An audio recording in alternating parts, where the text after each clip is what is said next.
लौबारे माता के ममता सब जग माहे विराजे। माता के ममता सब जग माहे विराजे। माता के ममता सब जग माहे विराजे। माता के ममता सब जग माहे विराजे।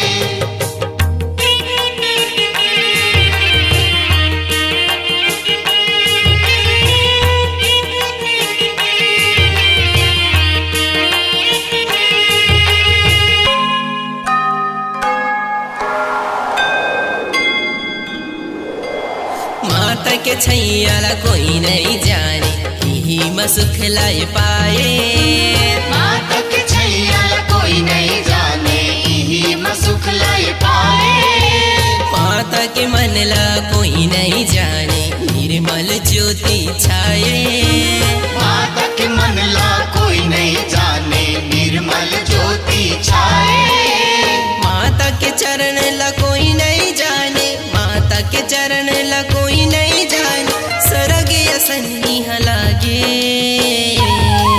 माता के ममता सब जग माहे विराजे।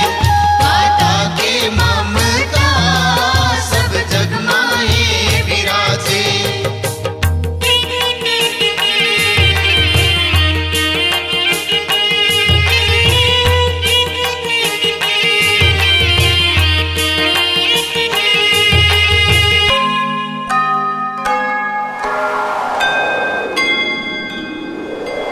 माता के रूप ला कोई नहीं जाने, पापी ला ये संघारे।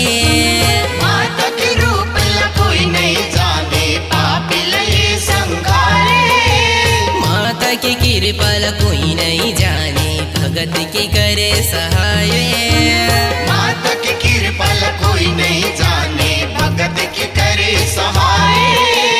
माता के रूप है अनजाने वो, माता के रूप है अनजाने वो, तभे माता है महाने। माता के ममता सब जग माहे विराजे। माता के ममता सब जग माहे विराजे।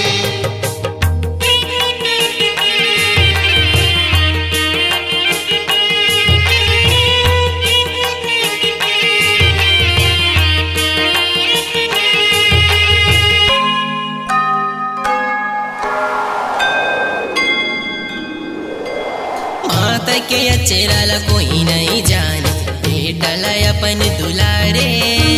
माता के अचरल कोई नहीं जाने, बेटा ला अपन दुलारे। माता के सेवा ला जो जानिस वो, माता है ओला उबारे। माता के सेवल जो जानिस वो, माता है उला उबारे।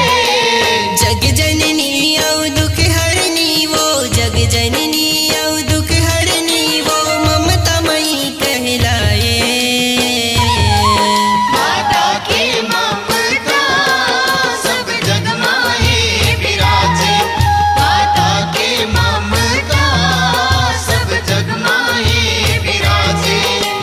माता के ममता कोई नहीं जाने, माता के ममता कोई नहीं जाने, माता है सब लौबारे।